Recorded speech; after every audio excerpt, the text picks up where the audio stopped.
जय श्री कृष्णा। राधे राधे सभी को। जैसा कि हम लोग जानते हैं, अगहन मास का प्रारंभ हो चुका है। अगहन मास के गुरुवार के दिन माता लक्ष्मी की विशेष कृपा पाने के लिए अगहन मास गुरुवार का व्रत किया जाता है। इस व्रत को सुहागिन स्त्रियां तथा कुंवारी कन्याएं दोनों करती हैं। इस व्रत की करने से विशेष फल की प्राप्ति होती है। तो आइए जानते हैं इस व्रत के कुछ नियम और विधि किस प्रकार है। पद्म पुराण में यह व्रत गृहस्थ जनों के लिए बताया गया है। इस व्रत को पुरुष तथा स्त्री दोनों भी कर सकते हैं। यह व्रत पूजा करने से माता महालक्ष्मी प्रसन्न होती हैं तथा सुख एवं शांति प्रदान करती हैं। यह व्रत करने वाले स्त्री तथा पुरुष दोनों मन से स्वस्थ एवं आनंदमय होने चाहिए। अगहन मास के पहले गुरुवार को व्रत शुरू करें तथा अंतिम गुरुवार को उसका समापन करें। अगर माह में 5 गुरुवार आएँ तो पाँचों गुरुवार को उस अमावस्या या पूर्णिमा तक तो भी पूजा करें। श्री महालक्ष्मी देवी की स्थापना, विसर्जन तथा पूजा विधि। इस पूजा को करने से किसी ब्राह्मण पुरोहित की आवश्यकता नहीं है। हर कोई अपनी भक्ति से पूजा कर सकते हैं। एक दिन पूर्व ही घर को गोबर से लेप लें या फिर गीले कपड़े से पोंछ लें। इसके बाद एक ऊंचे पीढ़े या चौकी पर या छोटे मेज पर बीच में थोड़े गेहूं या चावल रखकर एक साफ सुथरे तांबे या पीतल के लोटे को पानी से भरकर चावल या गेहूं पर रखें। पानी में सुपारी, कुछ पैसे, दूब डालें। ऊपर से लोटे में चारों तरफ 5 तरह के पेड़ या 5 या 7 पत्ते डालकर बीचों बीच एक नारियल रखें। उस नारियल को बाजार में उपलब्ध देवी के मुखौटे या चेहरे को बांध दें या चिपका दें और लोटे पर हल्दी कुमकुम लगाएं और साथ ही उस लोटे के गले में लोटे का हिसाब से लहंगा बांध दें और नारियल के ऊपर एक छोटी चुनरी भी चढ़ा देवें। साथ ही देवी की प्रतिमा या फोटो को पूर्व दिशा में मुँह करके या उत्तर दिशा में मुँह करके स्थापना करनी चाहिए। इस व्रत कथा की पुस्तक में जो फोटो है उसे भी सामने रखें तथा पूजन आरंभ करें। इसके बाद आचमन करें। ओम केशवाय नमः, ओम माधवाय नमः, ओम नारायणाय नमः। इन तीनों मंत्रों को पढ़कर प्रत्येक मंत्र से एक एक बार आचमन करें। फिर ओम गोविंदाय नमः बोलते हुए हाथ धो लें। फिर देवी को फूलों से जल का छींटा देते हुए स्नान करवाएं, हल्दी कुमकुम लगाएं, पुष्पहार अर्पित करें, धूप दीप जलाएं। इसके बाद भोग लगाकर महालक्ष्मी के महात्म्य का पाठ करें। शुरू से महालक्ष्मी नमन अष्टक का पाठ करें। फिर देवी को प्रणाम कर कथा का पाठ करें तथा कथा की समाप्ति पर देवी की आरती उतारें या तथा फिर प्रणाम करें। रात को फिर देवी की पूजा का विधान करें, मिष्ठान का भोग लगाएं तथा गौ माता के लिए भी अन्न रखें और दूसरे दिन सुबह गौ माता को उनका हिस्सा अर्पित करें। इसके बाद परिवार के सदस्यों के साथ मिलकर भोजन करें। दूसरे दिन सुबह स्नान करके पेड़ के पत्तों को निकाल लें। अलग घर में अलग अलग जगह रखें। पानी को समुद्र, नदी, तालाब, कुएं या तुलसी की क्यारी में डाल दें। जिस जगह पूजा की हो वहाँ हल्दी कुमकुम का छिड़क कर 3 बार प्रणाम करें। इस प्रकार महीने के हर गुरुवार को, मार्गशीर्ष माह के 4 गुरुवार हों तो चारों, 5 हों तो पाँचों को इसी प्रकार पूजन करें। जो भक्त हर वर्ष श्री महालक्ष्मी जी का यह व्रत करता है उसे सुख और संपदा, धन का लाभ होता है। कुछ लोग इसे केसरी व्रत भी कहते हैं, परंतु इस व्रत में किसी खास रंग के परिधान की कोई ज़रूरत नहीं है। इसके अलावा माँ लक्ष्मी मंत्र, चालीसा, आरती इत्यादि का पाठ भी करना चाहिए। पूजन सामग्री इस प्रकार है।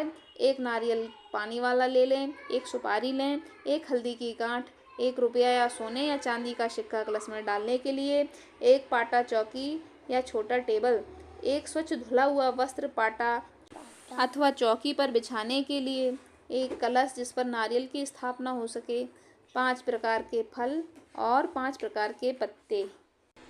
महालक्ष्मी अष्टकम अथवा महालक्ष्मी स्तोत्र पढ़ते हुए माता लक्ष्मी का पूजन करें। इसके पश्चात कथा अवश्य सुने। कथा को श्रवण और पठन करने से दारिद्र्य दुख दूर हो जाते हैं। श्री महालक्ष्मी माता की कृपा से सुख संपत्ति ऐश्वर्य प्राप्त होता है, मन की इच्छा पूरी होती है। महालक्ष्मी माता के अनेक रूप तथा नाम हैं। भूतल में वे छाया, शक्ति, तृष्णा, शांति, जाति, लज्जा, श्राद्धा, कांति, वृत्ति, स्मृति, दया, तुष्टि माता, अधिष्ठात्री एवं लक्ष्मी के रूप में स्थित हैं। उन्हें प्रणाम करते हैं। कैलाश पर्वत पर पार्वती, क्षीर सागर में सिंधु कन्या, स्वर्गलोक में महालक्ष्मी, भूलोक में लक्ष्मी, ब्रह्मलोक में सावित्री, ग्वालों में राधिका, वृंदावन में रासेश्वरी, चंदन वन में चंदा, चंपक वन में गिरजा, पद्म वन में पद्मा, मल्टी वन में मालती, कुंदन वन में कुदंती, केतकी वन में सुशीला, कदम्ब वन में कदम्बमाला, राजप्रसाद में राजलक्ष्मी और घर घर में गृहलक्ष्मी इन विभिन्न नामों से पहचानी जाती है तथा सर्वथा चारों ओर सर्वभूत में सुपरिचित माता श्री महालक्ष्मी की यह कथा है। अब हम इसका श्रवण पाठन करेंगे। भारतवर्ष के सौराष्ट्र देश में द्वापर युग की यह कहानी हुई है। सौराष्ट्र में उस समय भद्रश्रवा नाम के एक राजा थे। वे बड़े पराक्रमी राजा थे। 4 वेद, 6 शास्त्र, 18 पुराणों का उन्हें ज्ञान था। उनकी रानी का नाम सूरत चंद्रिका था। रानी दिखने में सुंदर और सुलक्षणा थी तथा पतिव्रता थी। उन दोनों को 7 पुत्र तथा उसके बाद एक कन्या का वरदान मिला। कन्या का नाम श्यामबाला था। एक बार महालक्ष्मी जी के मन में आया कि जाकर उस राजा के राजप्रसाद में रहें। इससे राजा को दुगनी धन दौलत की प्राप्ति होगी और वह इस धन दौलत से अपनी प्रजा को और सुख दे पाएगा। गरीब के घर अगर रहें तो उसे धन दौलत प्राप्त तो हो, वह स्वार्थी की तरह केवल अपने ऊपर ही खर्च करेगा। यह सोचकर श्री महालक्ष्मी जी ने बूढ़ी ब्राह्मण स्त्री का रूप धारण किया।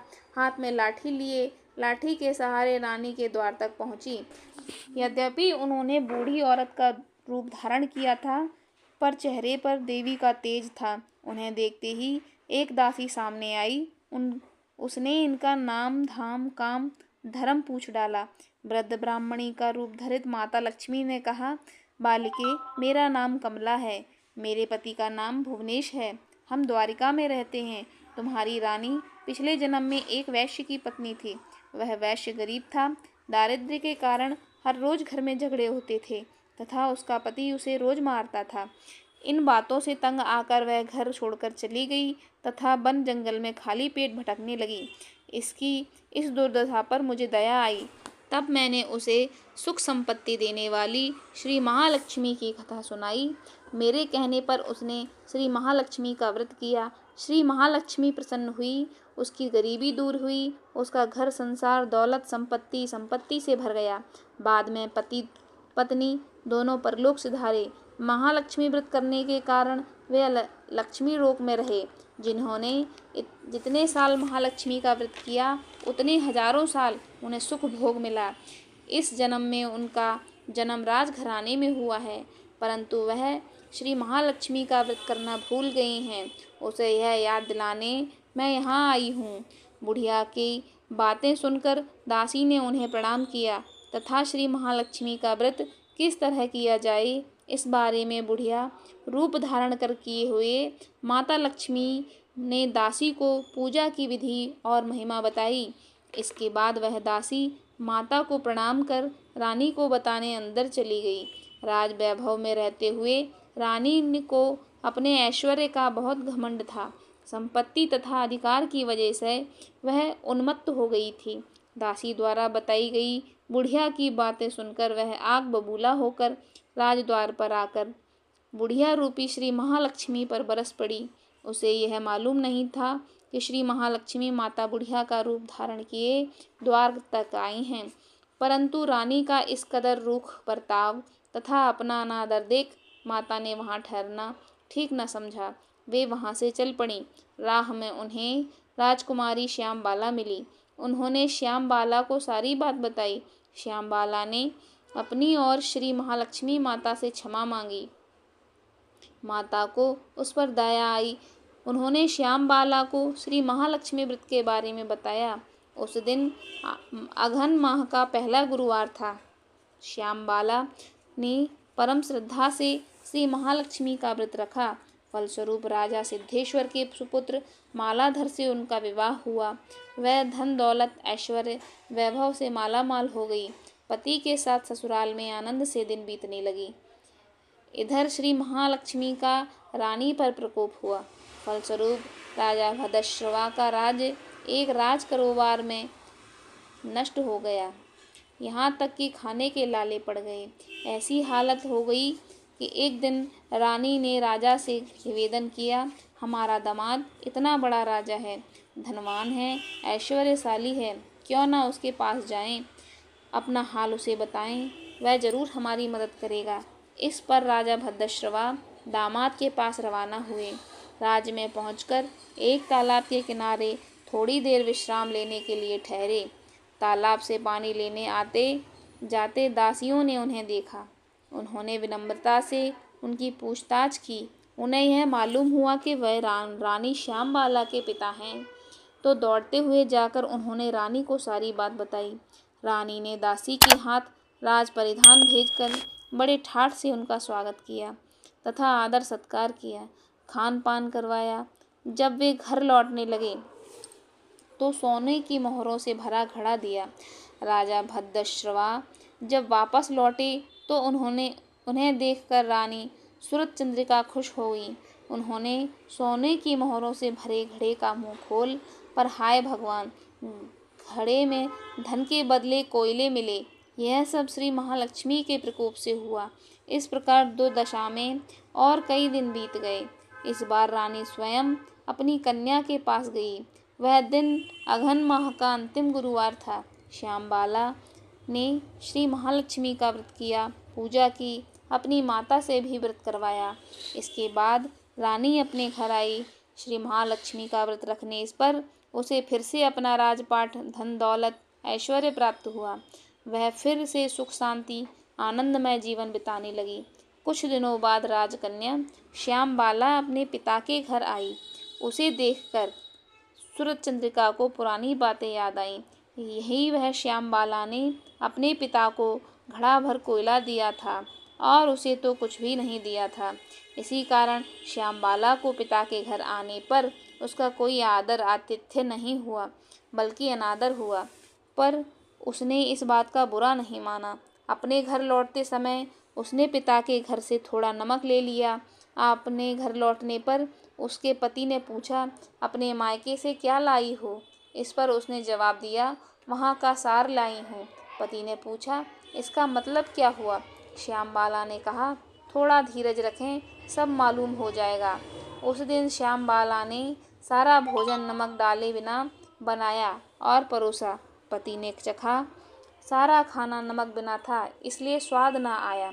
फिर श्यामबाला ने थाली में नमक डाला, इससे सारा भोजन स्वादिष्ट लगने लगा। तब श्यामबाला ने पति से कहा, यही है वह मायके से लाया हुआ सार। पति को उसकी बात सही लगी। फिर वह दोनों हंसी मजाक करते हुए भोजन करने लगे। कहा गया है कि इस तरह जो कोई श्रद्धा भाव से श्री महालक्ष्मी की पूजा करे, उसे माता की कृपा प्राप्त होती है, सुख संपत्ति शांति प्राप्त होती है, सभी मनोकामनाएं पूरी होती हैं। परंतु यह सब प्राप्त होने पर माता की पूजा को भूलना नहीं चाहिए। हर गुरुवार को व्रत पाठ अवश्य करना चाहिए। इस तरह श्री महालक्ष्मी की महिमा भक्तों की मनोकामना पूरी करती है। एक अन्य कथा के अनुसार एक गांव में एक गरीब ब्राह्मण रहता था। वह नियमित रूप से जगत के पालनहार विष्णु की आराधना करता था। उसकी पूजा भक्ति से प्रसन्न होकर उसे भगवान विष्णु ने दर्शन दिए और ब्राह्मण से वर मांगने के लिए कहा। तब ब्राह्मण ने लक्ष्मी जी का निवास अपने घर में होने की इच्छा जाहिर की।